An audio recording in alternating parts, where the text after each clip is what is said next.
Here in Melbourne. It's a place where thousands of people come to enjoy the best of what Melbourne's got to offer. Because it's the lowest wage growth on record, but imagine this. Imagine you're at a time of the lowest wage growth on record and you have a government voting 8 times to cut pay from hard-working, modestly paid retail, hospitality, pharmacy workers. It's just really unacceptable. It's fundamentally unfair, and only Labor will restore those wages, restore those penalty rates for those workers. And let's be very clear here. We've had cuts since the 1st of July 2017. We had cuts last year. We will have cuts July 1 this year and the year after that if we don't see a change of government. That's why it's critical. People think long and hard. As Bill Shorten has made clear, this election, as much as anything, is a referendum on wages, and only Labor will restore those penalty rates and restore people's wages and allow them to make ends meet and get by well. Thanks, Brendan. Other questions? Mr Shorten, the commission was set up for a reason. Is it right for any government of the day to be able to overturn a decision that came from the Fair Work Commission? Our position's not taken lightly. We respect the independent umpire, but they got this one wrong. We live in an era of wage stagnation. Australians under this government are going through the lowest period of wages growth since we were keeping records 60 years ago. So as a general rule, you don't want to interfere with the independent umpire's decision, but they got this one wrong. Of course, it's not without precedent. The independent umpire famously got it wrong when they didn't support the introduction of award-based superannuation. So there was no guaranteed minimum super. And indeed, Paul Keating and Bob Hawke stepped in to create universal superannuation as a result. So whilst what we're doing is a last resort, it is not without precedent. But let's look at what this really means. Penalty rates are not a luxury. There's 2 ways that low-paid workers get paid for working the inconvenient hours, either through a system of penalty rates or tips.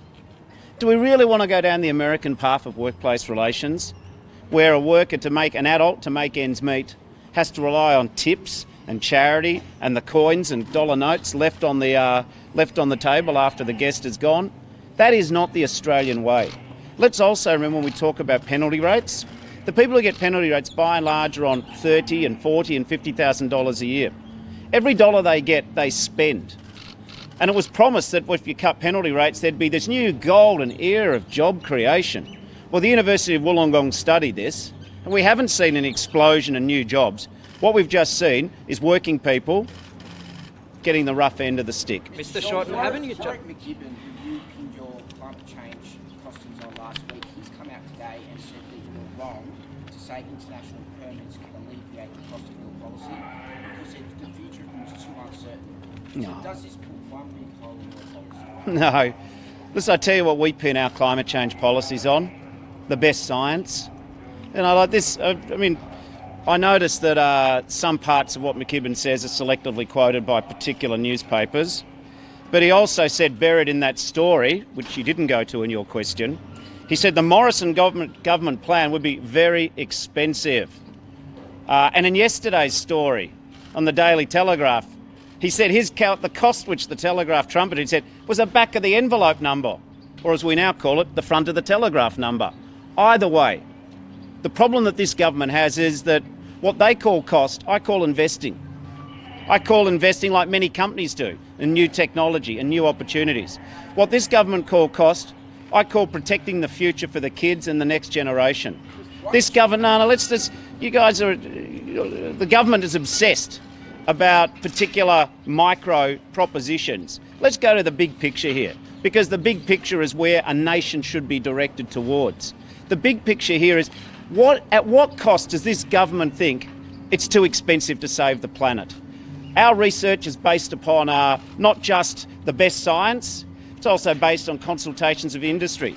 The Business Council of Australia, the business groups, they're the ones who say it makes sense to use international permits. This government used to believe in it. We don't suffer from amnesia in this country. So why is it the government thinks we do? Prime Minister Morrison was Treasurer Morrison. And when he came up from air from cutting schools and hospitals, he used to back a national energy guarantee. Now he doesn't. Why didn't you speak to him given My people... this report last week? Like, this is what you based your costumes on last week, and you said that you haven't spoken to him about Now, first of all, the McKibben report's publicly available, and of course we've relied upon it in part. But let's also go further here. You all know what the government's doing. This has been a 10-year torture on climate change, where the climate's got worse, the extreme weather events have got worse, and this government's still trying to delay and discourage. Here's a bet. Here's a bet I'll make you.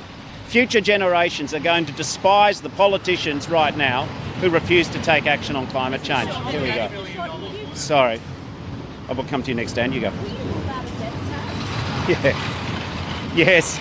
I was in Proserpine in January doing one of my many visits to regional Queensland, and after I forget which particular scare campaign the government had whistled up, I said, I bet you this government's so desperate they'll try and create a ridiculous death tax scare.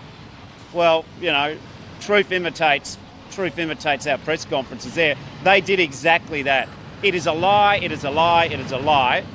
And I think the Liberal Party need to be ashamed of themselves using low rent, American style, fake news, which is actually a lie, and then trying to scare different communities in Australia.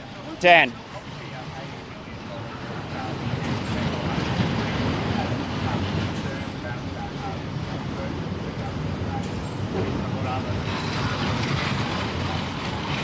This water scandal is really starting to come to light, isn't it? This was the nation's biggest water purchase, the most expensive water purchase, and now we're seeing question marks about the probity of it. You've got the particular minister, Mr. Taylor. You know, he used to make a living from working with this company, goes into Parliament, and the company gets a super contract. A lot more questions to answer here. And by the way, why this is relevant to the Australian people is there's a lot of taxpayer money, probity questions as far as the eye can see. But even more importantly than that, our river system's stuffed. And it's stuffed because this is a government who hasn't had a plan to look after the whole of the river basin. It's played favourites, it's pursued particular commercial agendas, and as a result, Australia's mighty Murray-Darling is on the critical list. This is the problem. That's why we should have a National Anti-Corruption Commission too. So Mr Shorten, be specific. What does the Prime Minister need to do with regard to the water problem right now in the middle of an election campaign to set it right? What can and should he do? Produce all the documents. All the documents. Got to answer, is this the right process? I think I'd be interested to hear if Mr Turnbull, former Prime Minister Turnbull, knew what his ministers were doing or whether or not they were going rogue. I do think that this is an inquiry which today the Prime Minister needs to say one thing. Is he completely confident that everything's above board? Is he going to stake his reputation on whether or not all of these matters have been done above board? And if he is, then he needs to come clean with all of the detail. Jono. On your emission reduction target, you spoke more about the government, you said that it was going to be very large. It can only make sense to one reason, that your target is much higher in the government, so that it must be larger. And those costs are going to be passed on to companies who have to buy carbon credits. Those costs are then going to be passed on to consumers. Why can't you say what the dollar figure is that businesses are going to be asked to pay when it comes to buying those credits, so that consumers can understand what it's going to cost them? Can you give us a single figure of what it's going to cost them? Well, first of all, when we talk about this, the assumption of your question wasn't correct.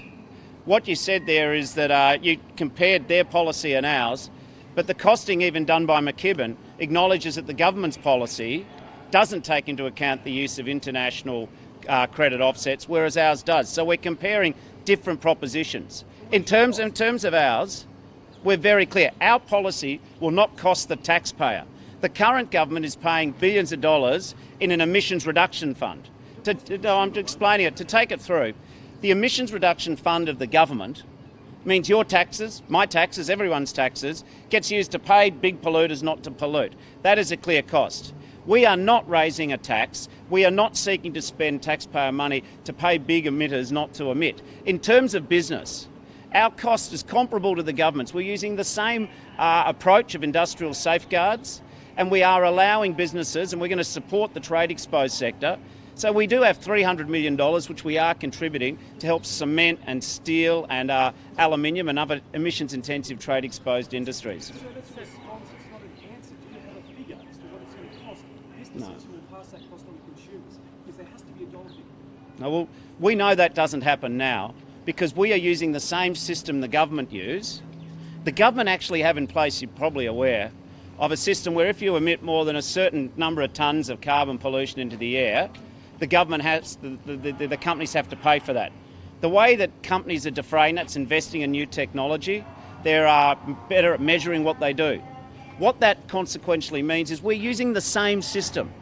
So of course, over time, as companies reduce their carbon emissions, the cost to companies goes down. But every company's got a different story. Every company's got a different approach to doing it. So there is no one mythical figure. The point about it is that we either tackle climate change or we don't. And the problem with answering your question is simply this. Your question makes no allowance for the impact of climate change. How much do you offset the cost of getting a company to stop polluting the environment against the cost of extreme weather events? Like, it's just, your question's only part of the equation. Do you see that cost will be passed on to consumers? Well, I think that the cost of climate change is now being passed on to consumers. It's going to be much bigger, much more onerous. Well, no, that's where we fundamentally disagree.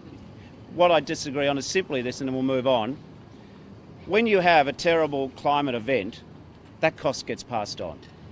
When you have energy bills going up under the current government because we don't have a policy, that cost gets passed on.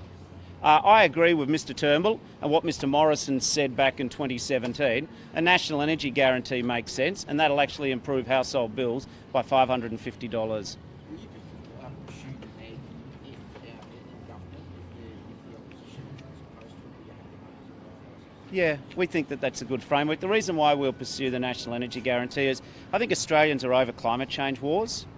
I know that the government loves to pound out its scare campaign, but what scares Australians more is not dealing with climate change.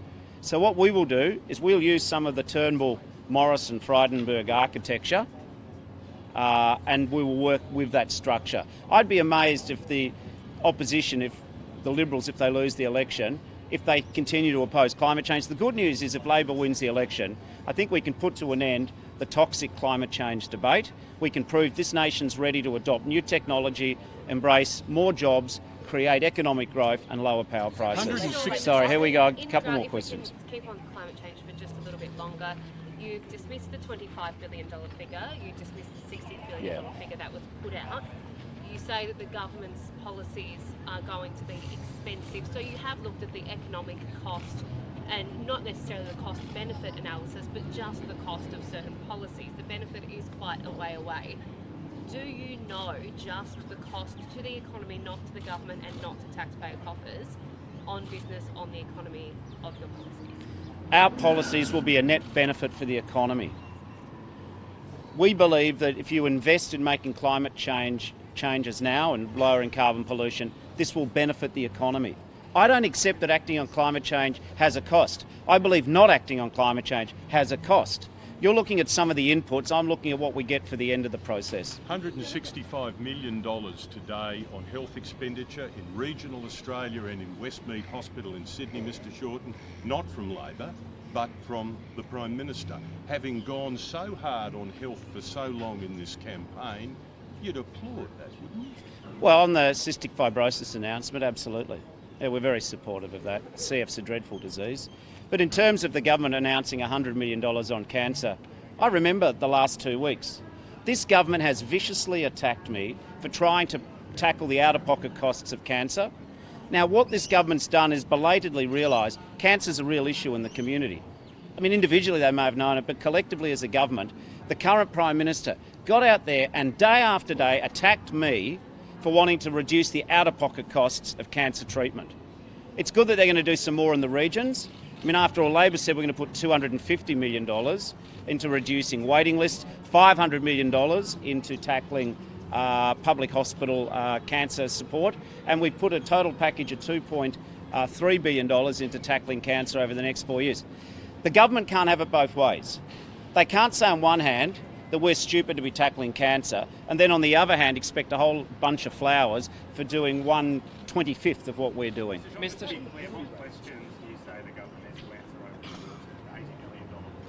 First question is the Prime Minister satisfied with the probity of all the decisions? And if he is, will he agree to an audit or a commission of inquiry to demonstrate that the questions being raised are not valid. He needs to come clean. He needs to say, does he 100% guarantee Barnaby Joyce's actions? Does he 100% guarantee everything Angus Taylor did? And if he does, he needs to demonstrate to the public why he is so confident in these matters. In terms, just to finish this up, Tim made a point. Yes, where the government does something good on health, I'm going to back it in. It's a shame the government doesn't have the same view towards us, the same commitment, but that's the sort of Prime Minister I'll be. Where someone else has a good idea, I'm going to back it in. The National Energy Guarantee. Don't think it was perfect, but I think people are sick of the us versus them rubbish which masquerades as Australian politics. On healthcare, cystic fibrosis, tick. But why won't the Prime Minister back in our $2.3 billion commitment on cancer? Why won't he back in our reductions to waiting lists today? Newspapers are reporting that waiting lists have blown out under this government. I tell you why waiting lists are blown out. Because the Prime Minister of Australia is the cutter-in-chief. The cutter of health funding, the cutter of education funding, the cutter of penalty rates. The Australian people want fair income plans for the future, not cuts, cuts and cuts, and not too little too late. Thank you, everybody. We'll catch up in the next venue. Mr Shorten, will you do a roller coaster ride for us? I'll check with my kids.